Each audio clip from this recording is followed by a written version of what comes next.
एक कपल जिनका नाम है निक और एनी, उनकी शादी को पूरे 25 साल हो चुके हैं।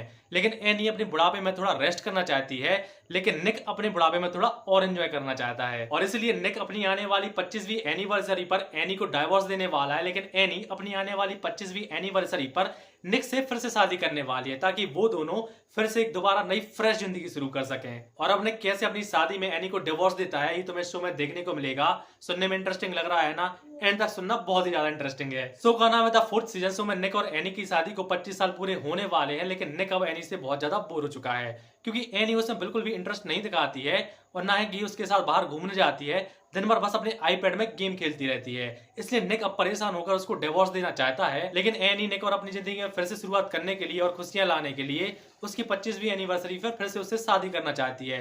लेकिन दोनों ने ये बात एक दूसरे को अभी तक नहीं बताई है। और निक और एनी अपनी आने वाली एनिवर्सरी पर अपने अपने सरप्राइज एक दूसरे को देने के लिए अपने दोस्तों के साथ एक ट्रिप प्लान करते हैं। और निक और एनी के दोस्तों में एक गे कपल होता है और कैट और जैक होते हैं, हस्बैंड वाइफ, जो निक और एनी के बहुत ज्यादा क्लोज होते हैं। और इसी ट्रिप पर ही पूरा ड्रामा होता है। एनी कुछ घंटों के लिए निक को शहर से बाहर भेज देती है, ताकि वो अपनी शादी की तैयारियां कर सके, और अपने पूरे रिश्तेदारों को बुला लेती है कि हम लोग फिर से शादी करने वाले हैं। लेकिन जैसे ही निक आता है, वो पूरा सिस्टम हैक कर देता है, और जिसे देखने में बहुत ज्यादा मजा आता है। और अपने डाइवोर्स के तुरंत ही बाद हमें देखने को मिलता है कि निक ने खुद से 20 साल छोटी एक गर्लफ्रेंड बना ली है, जिसके साथ वो खूब एंजॉय कर रहा है।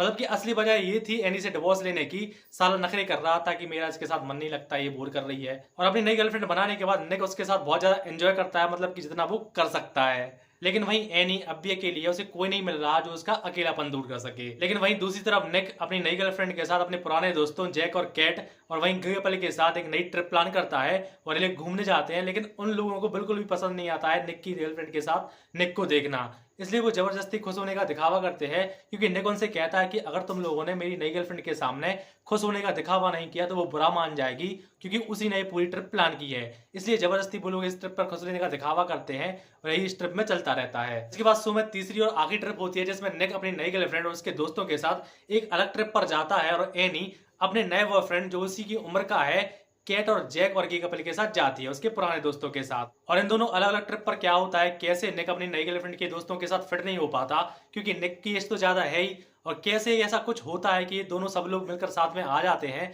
लेकिन एक इंसान को खोने के बाद।